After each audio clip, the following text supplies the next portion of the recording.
Ganhou quem não viu. Um jogo péssimo. Um Flamengo com muita dificuldade para criar e um Fluminense muito bem dentro da sua proposta de se defender. Só acho um pouco estranho, porque quem precisava mais do resultado era o Fluminense. Então, se alguém tivesse que sair um pouco mais, era o Fluminense para poder ganhar o jogo, até porque em termos de tabela, o Fluminense está numa situação bem mais complicada do que o Flamengo. Não gostei muito das mexidas do Felipe Luiz, entendo que ele não quis arriscar tanto. Acho que ele poderia dar uma arriscada um pouco a mais, ter tirado um volante, ele terminou com 2 volantes a partida, acho que dava para ter terminado com um só. Mas o Flamengo foi um pouquinho melhor no jogo, mas o placar foi justíssimo, o jogo foi horrível. O Fla-Flu, assim, um dos piores que eu já vi, tá? Um dos piores, se não o pior Fla-Flu que eu já vi. Assim, muito perde-ganha no meio. O jogo foi praticamente inteiro baseado nisso, assim.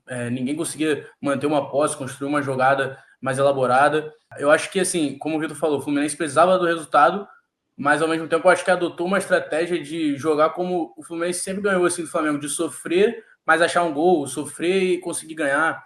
E eu acho que o Fluminense se baseou muito nisso, foi muito nesse caminho, assim, e não conseguiu achar o gol. Mas, realmente, jogo muito feio de assistir, muito chato de assistir também. Um dos piores que eu já vi também de Fla-Flu. Também o Flamengo fica muito carente sem o Arrascaeta, sem o De La Cruz também. Fica muito carente de criação, o time cria muito menos.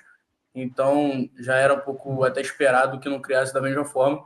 Mas eu acho que o Flamengo tem que achar uma alternativa também de criar sem Arrascaeta e sem De La Cruz, porque sofre com isso desde o ano passado. Já sofria sem o Arrascaeta, aí chega o De La Cruz, só que o De La Cruz desfalca muito o time também. E aí eu acho que vai ter alguma circunstância que vai estar sem os dois assim ao longo do ano e pode atrapalhar, entendeu? Acho que o time fica muito refém dos dois assim para criar mais do Arrascaeta do que o De La Cruz, porque o Arrascaeta é mais criativo do que o De La Cruz, mas o De La Cruz consegue fazer a função quando o Arrascaeta não tá. E aí sem os dois fica muito dependente, fica muito carente de criação. Que jogo horroroso. E assim, cara, a impressão que dava, vocês falaram aí em relação ao Fluminense e tal, assim, a gente já tem 2 lives, né, que a gente vem falando sobre o Fluminense, de que o futebol desse time é pobre, e o único sopro que tinha alguma coisa ali era com o Riquelme saindo do banco em alguns jogos ali, conseguiu sofrer pênalti, fez até boas partidas, né, mas começou como titular no Fla-Flu, não foi bem, normal, né, primeiro clássico como titular no Maracanã e tal, enfim, nada a se preocupar, mas era o único ponto de escape que o Fluminense estava tendo no campeonato e não teve. E aí, novamente, ficou escancarado para todo mundo a fragilidade ofensiva que esse time do Mano Menezes tem.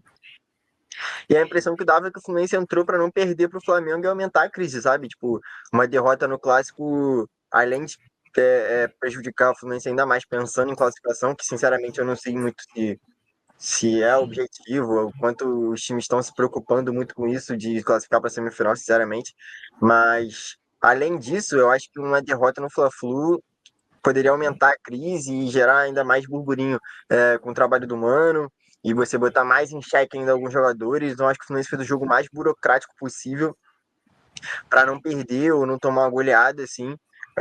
Eu nem acho que a diferença técnica entre as duas equipes seja tão grande assim para ter a chance de uma goleada, mas assim, o começo de temporada do Flamengo é muito melhor do que o do Fluminense, e a impressão que dava é essa, o Fluminense entrou para não perder e piorar a situação que já tá ruim. O Fluminense tinha 2 clássicos pela frente. Eu acho que o Fluminense fez 4 pontos, assim, era até surpreendente pelo que a gente imaginou, assim, ninguém imaginava que o Fluminense ia fazer 4 pontos de 2 clássicos, mas assim, é um futebol muito carente, assim, contra o Vasco até conseguiu desempenhar um pouquinho mais, dependeu muito do Aras também, o Aras colocou o jogo no bolso, mas eu acho que assim, me surpreendeu até o Fluminense conseguir fazer 4 pontos de 2 jogos e tal, mas não é suficiente pelo início muito ruim, né? Mas eu vi até o Aras falando em relação ao pouco tempo que eles tiveram de descanso, né? Eu sei que é começo de temporada, o físico ainda não tá legal, não tá conseguindo desempenhar o máximo que eles podem. O começo realmente é complicado para os jogadores que estão em alto nível. É difícil tu colocar... Por isso que o Felipe Luiz está colocando tanto cuidado com a Arrascaeta, com o De La Cruz. E tá certo, né? É certo. Não, tá certo, tá certo. E ele falou que se isso valer o cargo dele, azar, né? Azar. Não vai valer. Não vai. Não vai Mesmo que o Flamengo perca todos os clássicos e não classifique, o Felipe Luiz vai continuar e ele tá certo. Uma ala da torcida do Flamengo, obviamente, vai ser contra, porque no Flamengo 40 milhões é muita gente, tá? 40 milhões é bastante gente, e aí tem algumas opiniões que é difícil de entender. O De La Cruz, ano passado, fez mais jogos no Campeonato Carioca do que no Campeonato Brasileiro. E a gente achou isso normal. Então, se tiver que dosar, se ele tiver que jogar só uma vez por semana, vai jogar só uma vez por semana. E é isso, tá perfeito. Eu acho que o Felipe Luiz está completamente certo em não priorizar o Carioca, em rodar elenco, dar minutagem para todo mundo. Se classificar, classificou. Se chegar na semifinal, na final, der para ganhar, ganhou. Se não der, azar. Não muda nada.